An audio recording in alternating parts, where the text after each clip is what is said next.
A raised garden bed costs you money, lumber, a truckload of soil, a weekend of building, and a back that aches for 2 days after. A bucket costs about $5.10, so it sounds like a joke to say the bucket wins. But for the vegetables on this list, it is not close. The bucket outproduces the bed, plant for plant, and it does it for a fraction of the space and the cost. The reason is simple once you see it. A bed is bigger, but a bucket is better, because a bucket gives a plant 5 things open ground physically cannot: warmer soil, perfect drainage, zero competition, the exact premium mix you choose, and the freedom to move. So here are 7 vegetables that quietly produce more in a 5-gallon bucket than in a garden bed many times its size, counting down from number 7 to the one almost nobody believes until they tip the bucket out. That one is number 1. One quick rule before we start, and it applies to every plant on this list: drill 4 or 5 holes in the bottom of the bucket. A bucket with no drainage drowns roots and rots everything, and that single skipped step is why most people fail at container growing. With that done, no garden required. Let's get into it. Number 7. Bush beans. People grow beans in long rows because that is how the seed packet pictures it, and they assume a row must beat a bucket on sheer numbers. It does not, and here is why. A single 5-gallon bucket comfortably holds 6 to 9 bush bean plants grown shoulder to shoulder, and beans are one of the few crops that actively feed themselves, pulling their own nitrogen out of the air through their roots, so packing them tight does not starve them the way it would starve most vegetables. That density in a small space is the whole trick. 2 things to get right: pick a true bush or dwarf variety, not a pole bean, so you never need a frame, and go easy on the water, letting the top of the soil dry between drinks, because the one reliable way to ruin a bucket of beans is to keep it soggy. You then pick that bucket every 2 or 3 days for several weeks, and because the plants are lifted off the ground, the pods stay clean and the slugs that shred a bed-grown bean never reach them. Then the real advantage lands. When the plants tire, you pull the whole bucket, refresh it, and replant in minutes, getting a second run while a bed is still committed to its first. 1 bucket, 2 crops, no weeding. Number 6 is the crop that fails in a bed every summer for a reason the bucket fixes completely. Number 6. Leaf lettuce and salad greens. In a garden bed, summer lettuce does one thing reliably: it bolts. The heat hits, the plant shoots up bitter and goes to seed, and your salad is over. A bed cannot move. A bucket can, and that single difference is why a bucket of greens beats a bed of greens across a whole season. Greens are shallow-rooted, so you do not even need a deep bucket here. A wide, shallow tub works just as well, which means this is the cheapest crop on the list to start. You grow leaf lettuce as a cut-and-come-again crop, sowing it thick across the surface and cutting the outer leaves with scissors, so 1 bucket gives you 3 or 4 full cuttings over a couple of months from the same plants. The mistake almost everyone makes is sowing it all at once. Instead, sprinkle a fresh pinch of seed every couple of weeks, so a new bucket is always coming up behind the one you are cutting. When the afternoon turns brutal, you slide the bucket into shade or under a taller plant, and the lettuce that would have bolted in open ground keeps producing tender, sweet leaves for weeks longer. The leaves are off the soil, so they come up clean: no grit, no splash, no rot. A $2 pinch of seed in 1 bucket can out-salad a whole bed row that quit in July. Number 5 is the vegetable that comes out deformed in a bed and perfect in a bucket. Number 5. Carrots. This is the one that flips people's assumptions hardest, because everyone thinks carrots need deep open ground, and the truth is the opposite. A bucket grows better carrots than most garden beds ever will. The reason is what carrots actually need, which is not a big bed. It is deep, loose, stone-free soil. A garden bed is full of clods, rocks, and old roots, and every time a growing carrot hits one, it forks, twists, or stunts, which is why bed carrots so often come out as gnarled little hands. Fill a tall bucket with a light mix, about 1 part sand to 2 parts compost, sieved smooth, and the root drives straight down through nothing but softness, growing long, smooth, and even every single time. One trap to avoid: never feed carrots fresh manure or heavy nitrogen, because that is the other thing that makes them fork and grow hairy, so keep the mix lean. Sow the seed thinly across the top. Thin the seedlings to a finger width apart once they are up, and one wide bucket holds 30 or more carrots grown close together, because it stands up off the ground. The carrot fly that ruins bed crops struggles to find them. Premium carrots in the worst soil yard imaginable, on a balcony. Number 4 is the plant that secretly wants to be trapped in a pot. Number 4, peppers, both sweet and chili. Gardeners baby their peppers in big rich beds and then wonder why they get a tall green plant with barely any fruit. Peppers in a bucket do something that sounds wrong but is well known to anyone who has grown them. A slightly confined, warm root zone makes a pepper set more fruit, not less. This is the one case where you do not want to oversize the bucket. One plant to one 5-gallon bucket is perfect, because a giant container keeps the roots cool and leafy, while the snug warm bucket pushes the plant to fruit. A black or dark bucket in the sun heats the soil far faster and far higher than open ground ever gets, and peppers are tropical. They crop hard only when their roots are genuinely warm. The one feeding tweak that doubles your pods: once the first flowers open, ease off the high nitrogen feed and switch to something richer in potassium, so the plant pours its energy into fruit instead of leaves. The bucket plant then fruits earlier, sets heavier, and keeps going later than the same variety sulking in a cool bed.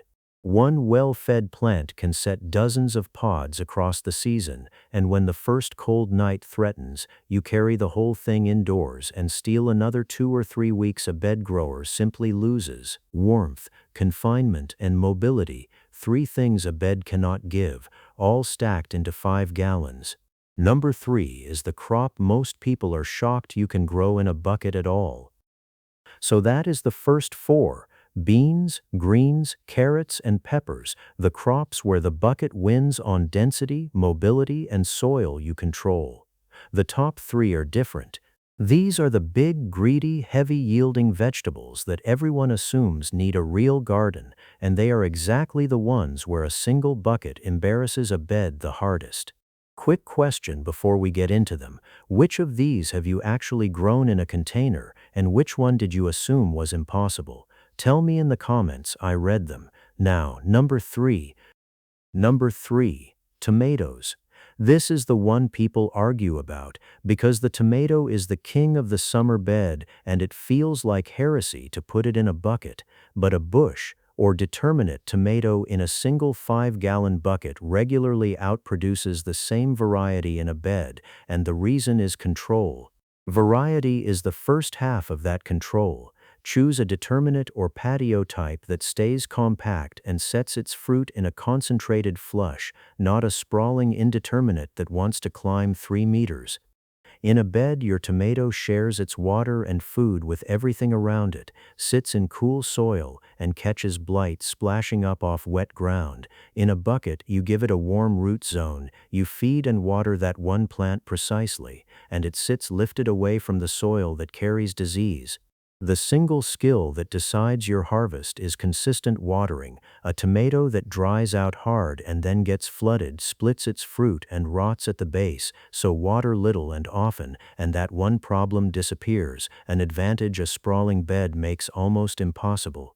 Concentrate everything a tomato wants into 20 liters it has entirely to itself, and a single bush plant can hand you several kilograms of fruit over a season off a footprint the size of a dinner plate. Stake it or cage it, and it climbs. The bucket only holds the roots, not the harvest. The plant most people are sure needs a garden may be the best argument on this list for the bucket. Number 2 is the vegetable everyone is certain has to sprawl across half a garden. Number 2. Summer squash and zucchini. Everyone pictures squash as that monster plant eating a third of the garden, vines everywhere, so a bucket sounds absurd. Here is the part nobody expects. A squash plant does not need a huge bed, it needs huge feeding and warm roots, and a single large bucket delivers both better than open ground. Use your biggest bucket for this one, 10 gallons if you have it. Fill it with the richest mix you can make and feed it every week, because the one way to fail with bucket squash is to underfeed a plant this hungry. Pick a bush or compact variety bred for containers rather than a rambling vine, and it stays tight and upright. One extra trick for a balcony where bees can be scarce. If you see plenty of flowers but no fruit, brush the pollen from a male flower into the females yourself with a small brush, and the fruit sets every time. Keep it fed and watered, and at its summer peak, that one plant hands you a courgette every couple of days, dozens off a single container across the season, more than one family can usually eat. The bucket adds a defense a bed cannot. Lifted and isolated, the plant dodges much of the squash borer and squash bug pressure that wipes out bed plants overnight, and you can wheel it into the best sun. One greedy plant, one big bucket, an embarrassing pile of squash, and not a single inch of garden. Number 1 is the simplest crop of all, and it quietly out-yields, by raw weight, everything else on this list combined. Number 1. Potatoes. Nobody believes this one until they tip the bucket over and the harvest falls out, which is exactly why it sits at the top.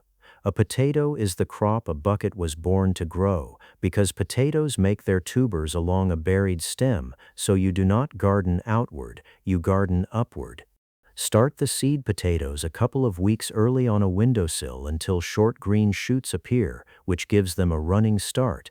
Then plant just 1 or 2 in the bottom of a tall bucket under 15 centimeters of soil, and here drainage matters more than for anything else on this list, because potatoes sitting in a waterlogged bucket simply rot, so do not skip those holes. As the plant climbs, you keep mounding loose soil up around the stem, and every centimeter of buried stem becomes another layer of new potatoes stacking up the column. A garden bed grows one shallow flat layer, a bucket grows a vertical tower of them. From a single tall bucket you commonly tip out 2 to 3 kilograms of potatoes, from 1 or 2 seed pieces that cost you almost nothing. Wait until the plant flowers and starts to yellow, then there is no digging, no fork through a hidden tuber, no scab from tired bed soil. You simply lift the bucket and pour the harvest onto a sheet. One 5-gallon bucket, a tower of food, from the laziest crop in gardening. That is why it is number 1. Here is the bonus, the part that turns 7 buckets into one garden that outproduces a plot. A single bucket is a trick. A row of them lined along a wall, a balcony, or a driveway is a system, and it beats a bed on every axis that matters. You move each bucket to its best light through the day. You feed each crop exactly what it wants instead of compromising on one bed of mixed soil, and you swap a finished bucket for a fresh one in minutes, so the whole garden runs in constant succession instead of sitting idle between crops. Group the thirsty ones, the squash and tomatoes, where the hose reaches easily, and put the carrots and beans where you walk past to pick them. When a crop finishes, you do not dig and rebuild a bed. You tip the bucket, refresh the mix with a scoop of compost, and replant the same afternoon. Stack buckets on a sunny wall, and you get more food per square foot than a flat bed of the same footprint can physically produce, because you are gardening up a wall instead of out across the ground. The bed was never the goal, yield per square foot was, and the bucket wins it. So that is 7 vegetables and 1 system that quietly produce more in a 5-gallon bucket than in a garden bed many times the size and cost. Before you spend a weekend and a paycheck building a raised bed you may not even have room for, stop and ask whether a few buckets would outproduce it for $5 each. For these crops, they will. Pick one from this list. The potatoes are the most fun to start and the hardest to fail, and put a bucket on your balcony this week.